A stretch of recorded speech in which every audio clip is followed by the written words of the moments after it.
नमस्कार दोस्तों, मेरा नाम है प्रमोद कुमार। फिजिक्स 77 में आप सभी का स्वागत है। अभी एक छोटा सा टॉपिक देखेंगे, कूलम्ब्स लॉ क्या है। ठीक है, 2 नंबर के क्वेश्चन में आपसे पूछेगा तो अपन लोग बस ये कूलम्ब्स लॉ का स्टेटमेंट आपको लिखना है। यदि लॉ क्वेश्चन में पूछता है 5 मार्क्स का, तो आप ये पूरा एक्सप्रेशन लिख के बताओगे, मैथमेटिकल जो भी आपका डेरिवेशन है वो वाला। ठीक है, तो आपको याद होगा कि 2 चार्ज जो होते हैं वो एक दूसरे पे इलेक्ट्रिक फोर्स लगाते हैं। इलेक्ट्रिक फोर्स का नेचर रिपल्सिव भी होता है, अट्रैक्टिव भी होता है। आपने शब्दों में गौर किया, मैंने 2 बोला, इसका मतलब कूलम्ब्स लॉ क्या बताता है आपको? 2 इलेक्ट्रिक चार्ज के बीच में लगने वाले फोर्स के बारे में बताता है। अब ये क्या बता रहा है? अपने को पता है कि ये दोनों इलेक्ट्रिक फोर्स लगाएगा, क्वांटिटी में कितना लगाएगा, हाउ मच, कितना लगाएगा दोनों फोर्स, वही वाला क्वांटिटी को बताने का काम करता है कूलम से। ठीक है, सबसे पहला देखते हैं इसका स्टेटमेंट ऑफ कूलम क्या है। Magnitude of electric force between 2 charge, जिन 2 चार्ज के बीच में आप इलेक्ट्रिक फोर्स को कैलकुलेट करना चाह रहे हो, उन दोनों का मैग्नीट्यूड किन किन बातों पे निर्भर करता है? 2 बातों पे। तरीका देखना, किन 2 बातों पे निर्भर करता है। Will be proportional to product of magnitude, जिन 2 चार्ज को आप ले रहे हो उन दोनों चार्ज को गुना कर दो। अपने को पता है कि चार्ज का मान अलग अलग लेंगे तो दोनों का गुना भी अलग अलग आएगा, प्रोडक्ट का रिजल्ट भी अलग अलग आएगा। तो रिजल्ट जैसे जैसे बढ़ेगा तो फोर्स भी उसी के अकॉर्डिंग बढ़ेगा। प्रोडक्ट का रिजल्ट जैसे जैसे घटेगा तो फोर्स का रिजल्ट भी उसी के अकॉर्डिंग घटेगा। प्रोपोर्शनलिटी का मतलब ये होता है। ठीक है, पहली चीज तो इस पर डिपेंड करता है of 2 charge and inversely proportional to. Inversely का मतलब होता है उल्टा, to square of distance between the 2 charge. अपन लोगों को पता है कि जिन 2 चार्ज के बीच में इलेक्ट्रिक फोर्स चेक करने जा रहे हैं उन दोनों के बीच में कोई तो सेपरेशन होगा, मतलब कुछ तो दूरियां होगी ना। इतना भी पास रहेगा लेकिन मिलीमीटर सेंटीमीटर कुछ तो दूरी रहेगा ना, ये माइक्रोमीटर में भी रह सकता है।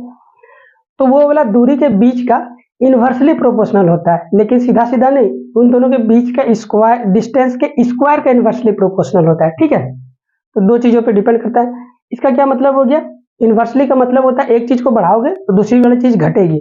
तो दोनों के बीच की दूरी को यदि बढ़ाएंगे तो फोर्स घटेगा, और यदि दोनों के बीच की दूरी को कम करेंगे तो अपना फोर्स बढ़ेगा। सीधा सीधा ये मतलब है कि दोनों को पास लाओगे तो अट्रैक्शन फोर्स या रिपल्शन फोर्स तगड़ी वाली लगेगी, जैसे जैसे दूर लेके जाओगे वैसे वैसे फोर्स आपका कम लगता जाएगा। ठीक है, ये वाली बात। तो इसका मैथमेटिकल एक्सप्रेशन देखो क्या चीज है। मान लिया अपन ने Q1 एक चार्ज है, Q2 दूसरा चार्ज है, दोनों के बीच का डिस्टेंस R है। तो पहला स्टेटमेंट, दोनों को गुना कर दिया, मैग्नीट्यूड को ही गुना करेंगे, ये वर्ड लिखा हुआ है। मैग्नीट्यूड को मॉड से दिखाते हैं, याद है? तो Q1 का मॉड, Q2 का मॉड, इन दोनों के प्रोडक्ट का डायरेक्टली प्रोपोर्शनल होता है फोर्स, इसको 1 दे दिया।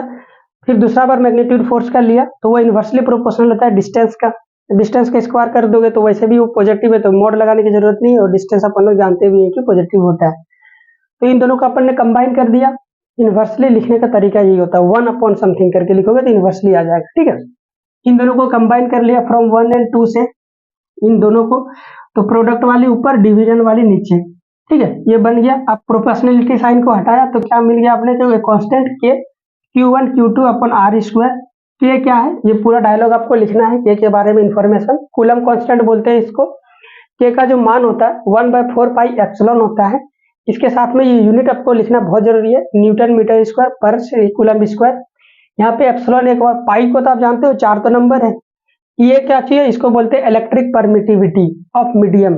ठीक है, जिन दोनों चार्ज के बीच में आप फोर्स कैलकुलेट करना चाह रहे हो उन दोनों चार्ज को आप कहाँ पे रखें? पानी में रखें, हवा में रखें, या फिर किसी अदर मटेरियल में रखें। तो वो वाला मटेरियल का इलेक्ट्रिक परमिटिविटी को दिखाने का तरीका है एप्सिलॉन। ठीक है, ये मीडियम को बताता है। अपने को पता है मीडियम चेंज करेंगे तो फोर्स भी चेंज होगा, जानते हैं ना आप?